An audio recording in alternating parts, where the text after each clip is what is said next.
Question వేస్తా, ప్రశ్నలు వేయకండి బాబు అనొద్దు. మిమ్మల్ని మీరు పరీక్షించుకుంటానికే, విమర్శిస్తానికి కాదు. నీకు స్వస్థత కావాలంటే ఆయన పొందిన దెబ్బల దూరంగా నీకు స్వస్థత. దేవుడిచ్చిన ఈ జీవితం ఒక వరం అండి, ఒక బహుమానం. ఈ తాత్కాలిక లోకాన్ని విడిచిపెడితే ఆ రాజ్యంలో ఏ స్థానంలో ఉంటాను?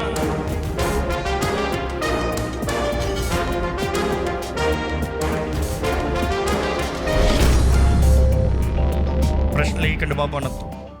మిమ్మల్ని మీరు పరీక్షించుకుంటానికే, విమర్శిస్తానికి కాదు. ఎంతమంది కనీసం 5 నిమిషాలు 10-5 చేస్తారులే, 5 నిమిషాలు ఆగకుండా కనీసం ప్రతిరోజు 5 నిమిషాలు ప్రార్థన చేసేవారు ఉంటే చేతులు ఎత్తి చూపిస్తారా? మనందరం అంటున్నాం. చూడండి ఎంత తక్కువ మంది, చూడండి, నాట్ ఈవెన్ 1/3, ఇంకా తక్కువ. 5 నిమిషాలు దేవుడితో మాట్లాడే అవకాశం లేదు. 5 నిమిషాలు దేవునితో పంచుకుంటానికి, స్నేహం చేస్తానికి సమయం లేదు. ఈ లోకంలో చూస్తే ఒకడు స్నేహితుడు అన్నప్పుడు ఆ వ్యక్తితో నువ్వు అధికంగా మాట్లాడతావు, ఆ వ్యక్తితో అధికంగా నీ హృదయాన్ని పంచుకుంటావు, ఎవరితో చెప్పని విషయాలు వారితో చెప్తావు. నువ్వు దేవుడు నీ స్నేహితుడా అని అడిగాను. ఇక్కడ చాలామంది చేతులు ఎత్తచ్చేమో నీ ముందు ఆ క్వశ్చన్ అడిగి ఉంటే. కానీ ఈరోజు ఎంతోమంది 5 నిమిషాలు ప్రార్థన చేస్తానికి సమయం లేదు, మనస్సు లేదు. సమయం లాగా కాదు, మనస్సు లేదు. మనసు లేక అనేక మంది ఏమంటారు తెలుసా? వాక్యం ఎందుకు చదవ, ప్రార్థన ఎందుకు చేయమంటే టైం లేదండి. నేను అందుకనే మా చర్చ్లో అయితే మా యూత్కి చాలా టైట్గా పెడతా. ఒక రోజులో ఎన్ని గంటలు సేపు పొద్దున్న అడుగుతా. ఫస్ట్ ఎన్ని గంటలు సేపు పడుకుంటున్నావు? ఆయన మిమ్మల్ని అడుగుతాను, ఎన్ని గంటలు పడుకుంటారు మీరు పట్టణం లాగినా ఎన్ని గంటలు పడుకుంటారు అసలు? రాత్రి 3 గంటలకా, 4 గంటలకా, పొద్దుట 5 గంటలకా? ఎప్పుడు లెగుస్తారు? 2 గంటలకా? ఇది మనుషుడు బుద్ధి. ఈరోజు యవనస్తుల బుద్ధి. సోమరువాడు పడక వదలడంట. ఈరోజు కొత్త డైలాగ్ వేయాలి, యాడ్ చేయాలి. ఏంటి తెలుసా? సోమరువాడు మొబైల్ ఫోన్ వదలడంట. ఆ మొబైల్ ఫోన్ లేకపోతే బ్రతకలేడు పాపం. అపవాది నిన్ను నాశనం చేస్తానికి, నిన్ను పాడు చేస్తానికి మొదటి ఆయుధం వాడుకుంటుందంటే అది నీ ఫోనే. బైబిల్లో తెలియజేయబడుతున్న రీతిగా పాపం మనుషుడి చేతుల్లో ఉందంట. ఇరుగో ఈ మొబైల్ ఫోన్. పోనోగ్రఫీ, అక్కర్లేని కాన్వర్జేషన్స్, అక్కర్లేని వ్యక్తులు, అక్కర్లేని స్నేహము, ఇది వదిలిపోతే చాలు మనుషుడు బాగుపడతాడు. ఈరోజు మనుషుడు చూడండి, దేవుడు అంటే కోరిక లేదు, దేవుడు అంటే ప్రేమ లేదు, దేవుడు అంటే ఆశ లేదు. ఐఎమ్ సారీ, నేను అడిగేది కొంచెం బాధకరంగా ఉండొచ్చు, చెప్పేది బాధకరంగా ఉండొచ్చు. మరి ఎందుకు వచ్చాడు దేవుని సన్నిధిలో? చూసిపోదామన్నా.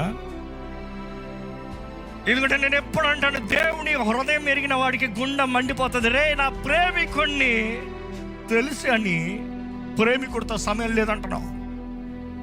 నా స్నేహితుడితో స్నేహం కలిగి ఉన్నానని నా స్నేహితుడికి ఏది బాధ కలిగిస్తుందో కూడా తెలియదు అంటున్నావు.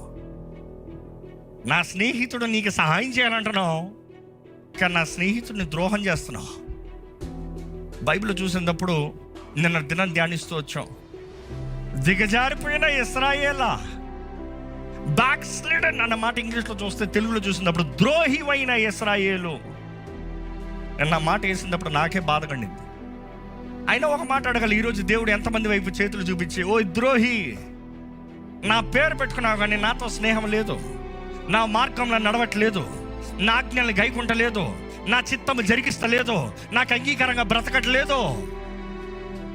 ఈరోజు దేవుడు ఎంతో మందిని చూసి బాధపడుతున్నాడండి. మనలాంటి వారిని బట్టే కదా యేసునామానికి అవమానం వస్తుంది.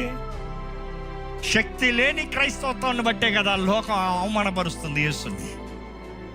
ఈరోజు మనం నిజంగా ఈ ఉజ్జీవ సభల ఆశ నిజంగా ఉజ్జీవం కలగాలి, ఆత్మలో రక్షించబడాలి. ఇదిగో సగం పైన ఇక్కడ బాప్తీసం తీసుకోవాలి. నా ప్రార్థన ఒకటే, ఈ ఉద్యోగ సభలు అయిన తర్వాత నెక్స్ట్ వీకే మీరు ఏ మాత్రం ఆలస్యం చేయకుండా బాప్తీసాలు తీసుకున్నాను గాక. అంతే, దేవుడు కార్యం జరగాలి. నేను ఇస్తాను, నేను మీ ఆలయాలకు వెళ్ళి తీసుకోండి. మీకు ఒక కాపర్ ఉండాలి, మీకు లెక్క చెప్పే నాయకుడు ఉండాలి, మీ కొరకు ప్రార్థన చేసే వ్యక్తి ఉండాలి. Go to your church, take. ఎందుకంటే చాలా మందికి అసలు బాప్తీసం అంటే ఏంటి తెలియట్లేదు. అయినో ఈరోజు నేను మాట్లాడేది ఎలిమెంటరీగా అనిపించచ్చేమో, కానీ నథింగ్ రాంగ్. బాప్తీసం తీసుకున్న వారు నిజంగా మీ బాప్తీసం ఏంటో చూసుకోండి. బాప్తీసం తీసుకున్న వారు ఎందుకు బాప్తీసం తీసుకోవాలో తెలుసుకోండి. ఇది మా బాప్తీసం క్లాస్లో చెప్పేది నేను ఈరోజు చెప్పాలని ఆశపడుతున్నాను. చెప్పమంటారా? అసలు బాప్తీసం అంటే ఏంటి? బాప్తీసం ఎవరికి? రక్షించబడి బాప్తీసం తీసుకోవాలి. ఈరోజు చాలా మందికి రక్షణ లేకుండా బాప్తీసం. పెళ్ళి అంటే పెళ్లి సర్టిఫికేట్ కొరకు బాప్తీసం. చేతులు ఎత్తలే కానీ ఇక్కడ ఉన్న వాళ్ళు ఎంతమంది పెళ్లి కొరకు బాప్తీసం తీస్తున్నారు? పాస్టర్ గారు అంటారంట, నువ్వు క్రిస్టియన్ అనేది బాప్తీసం సర్టిఫికేట్ ఉంటేనే నీకు నేను పెళ్లి చేయొచ్చు అంటే నెక్స్ట్ వారం వచ్చేస్తాడంట లైన్ గట్టి. దేనికి? బాప్తీసం. పశ్చాత్తాపం లేదు, రక్షణ ఆనందం లేదు, రక్షణ అనుభూతి లేదు. ఒక వ్యక్తి రక్షించబడాలన్నప్పుడు యేసు సిలువలో చేసిన కార్యాన్ని గ్రహించాలి. యేసు నీ కొరకు సిలువలో చేసిన కార్యం ఏంటో ఎరిగొన్నారా ఇక్కడ ఉన్నవారు? యేసయ్య ఏం చేశాడు నీ కొరకు? పరమును విడిచి వచ్చి ఆయన సమస్తము నీ కొరకు త్యాగము చేసి, ఏ మాత్రము దోషము లేనివానిగా, ఏ మాత్రం ఆయన మీద ఏ ఒక్క నేరమము లోపమును చూపిన లేనివానిగా, అన్ని విషయాల్లో పరిపూర్ణ మానవుడిగా బ్రతికి చూపించి దేవుని గొర్రెపిల్లగా మారి నా పాప శాపములు దోషములు అంతా ఆయన తీసుకుని ఆయన వీపు దున్నబడి, యెషయా 53 చూస్తే మన అపరాధముల నిమిత్తమై మన దోషముల నిమిత్తమై ఆయన నలగొట్టబడి విరగొట్టబడి ఆయన పొందిన దెబ్బల ద్వారంగా ఏంటి తెలీదా? మనకి స్వస్థత. ఈరోజు నీకు స్వస్థత కావాలంటే యేసు ప్రభు దానికి వెల చెల్లించాడు. నీకు స్వస్థత కావాలంటే ఆయన పొందిన దెబ్బల ద్వారంగా నీకు స్వస్థత అంతా. యేసును అంగీకరించకుండా నాకు స్వస్థత కావాలంటే ఏమొస్తుంది? స్వస్థత అన్నప్పుడు శరీర స్వస్థత మాత్రమే కాదు, మానసిక స్వస్థత. ఈరోజు ఎందరో ట్రామాస్, లివింగ్ ఇన్ ట్రామాస్, ఎన్నో రకమైన ఒత్తిళ్లతో, హృదయంలో గాయాలతో, చిన్ననాటి నుండి కలిగిన అవమానము, నిందలు, తునీకరణ, రిజెక్షన్, డిప్రెషన్, మనుషుడు ఒంటరితనంలో ఐసోలేట్ అయిపోయి ఉన్నాడు. ఎవరితో పంచుకుంటలేదు, ఎవరితో మాట్లాడతలేదు, ఎవరితో స్నేహం చేయట్లేదు. అవసరమైతే భార్య భర్తని జీవిస్తున్నారు కానీ ఒకరి మధ్య ఒకరి సంబంధం కూడా లేకుండా ఉన్నారు.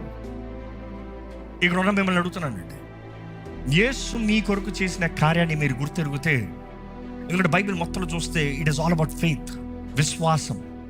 మీరు అంగీకరిస్తేనే, మీరు విశ్వసిస్తున్నామన్న రుజువు ఏంటంటే నమ్మి బాప్తీసం పొందు, రక్షణ అనుగ్రహించబడుతుంది. నువ్వు నమ్మకుండా బాప్తీసం తీసుకోకుండా రక్షణ లేదు. యేసు దగ్గర నీ పాపాలు ఒప్పుకుంటే మాత్రం చాలదు. Do it. బైబిల్లో చూస్తాము, పాత నిబంధనలో వారికి నిబంధన సూచన ఏంటంటే అబ్రహాము సంతానానికి, లేకపోతే అబ్రహాము నిబంధనలో భాగంలో ఉన్నాను అని చెప్పేదానికి సూచన ఏంటంటే సర్కంసిషన్, సున్నతి చేయబడతాం. కానీ నూతన నిబంధనలు చూసినప్పుడు పౌలు రాస్తాడు, మనం అబ్రహాము సొత్తుగా వెళ్ళి ఆ నిబంధనలకు అడుగు పెడతలే, యేసుతో నిబంధనలు ఉన్నాం మనం. నువ్వు యేసు నిబంధనలు ఉన్న దానికి సాదృశ్యం ఏంటి తెలుసా? ఈరోజు సున్నతి కాదు, ఆ సున్నతి కాదు, మన సున్నతి బాప్తీసం అనేది బైబిల్లో రాయబడి ఉంది. నువ్వు బాప్తీసం తీసుకుంటాం మూలంగా నీవు క్రీస్తుతో సున్నతి చేయబడ్డావు. ఇంకో మాటలు చెప్పాలంటే కలపబడ్డావు, నిబంధనలు ఉన్నావు. ఈరోజు మిమ్మల్ని అడుగుతున్నానండి, యేసుతో ఉండాలని ఆశ ఉందా? యేసుతో బ్రతకాలని ఆశ ఉందా? మనుషులంతా ఏం తింటామా, ఏం తాగుదామా, ఏం ధరించుకోదామా, ఇందులోనే అయిపోతుంది బ్రతుకు. ఈరోజు ఈ ఫోన్ యాప్లు వచ్చిన తర్వాత ఇదే దరిద్రం. ఎప్పుడు చూసినా ఈ యాప్లో ఏం ఆర్డర్ పెడదాం, ఏం కొంటాం, ఏం బట్టలు వేసుకుందాం, ఏదో సేల్ వస్తుంది. మనుషుడంతా దీంట్లో నింపబడి ఉన్నాడు. నా ఆత్మ ఎలాగుంది? నా ఆత్మ దేవునికి అంగీకారంగా ఉందా? ఈ తాత్కాలిక లోకాన్ని విడిచిపెడితే ఆ రాజ్యంలో ఏ స్థానంలో ఉంటాను? దేవునితో పాటు ఏ ఘనంగా జీవిస్తాను, ఎంత ఘనంగా జీవిస్తాను? యేసు ప్రభు చెప్పిన ఉపమానం చూసినప్పుడు తలాంతుల ఉపమానం. వాని స్తోమత చొప్పున వారికి తలాంతులను పంచాడంట. ఆ మాట చాలా బాగుంటుంది. వాని స్తోమత చొప్పున తలాంతులు పంచాడు. పంచిన తర్వాత ఏమన్నాడు? తెలుగులో రాయబడి ఉంటుంది, పోయి వ్యాపారం చేయి. ఏం చేయమన్నాడంటే యేసు ప్రభు, నేను తిరిగి వచ్చేంత వరకు పోయి వ్యాపారం చేయి. 5 కలిగిన వాడు 10 చేశాడు, 2 5 చేశాడు, లేకపోతే 3 5 చేశాడు. ఒకటే ఏం చేశాడు? తీసుకెళ్ళి చక్కగా తువ్వి దాచిపెట్టాడంట. పైగా ఏమంటాడు, నువ్వు ఎలాంటోడు నేను ఎరుగున్నా, నువ్వు ఎంత కఠినుడు నేను ఎరుగున్నా, నువ్వు విత్తని దాన్ని కోయేవాడు. దేవుడు చెప్తున్నాడు, నువ్వు అంతా మంచి బాగా తీర్పు తీర్చే దేవుడు. ఈరోజు మన సంఘం చెప్పేలాగా మనం అంటాం, దేవుడు చాలా, ఆయన కోపం, ఇది బాబోయ్, ఆయన ఉగ్రత, ఆయన రాక అన్ని బాగా తెలుసు. ఏది దేవుడు నీకు ఇచ్చిన జీవితం ఏం చేస్తున్నావు? నీకు ఇచ్చిన తలాంతులు ఏం చేస్తున్నావు? నీకు అనుగ్రహించిన ఈ బ్రతుకులో ఏంటి నువ్వు సాధించేది? ఏది నీ జీవిత గమ్యం? ఏది? ఐహిక విచారాలు, ధన మోసాలు ఎదగడం అంటాయి.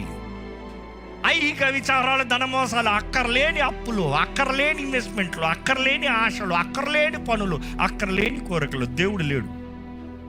కానీ ఇక్కడ మిమ్మల్ని ప్రభు నామంలో వేడుకుంటున్నా, దేవుడు ఇచ్చిన ఈ జీవితము ఒక వరం అండి, ఒక బహుమానం. ఈ జీవితము దేవుడు నీకు ఇచ్చాడు, నీకు ఇష్టం వచ్చేలా బ్రతుకుతానికి కాదు, దేవునికి లెక్కప్ప చెప్పాలని. ఆయన రాకడ సమీపంగా ఉందన్న విషయం మనందరికీ తెలుసు. అవసరమైతే మారనాథ అంటాం. ఎక్కడ ఒకసారి గట్టి చెప్పండి మారనాథ అని. ఇటువైపు చూస్తున్నా, ఎవరు కూడా చెప్పట్లే.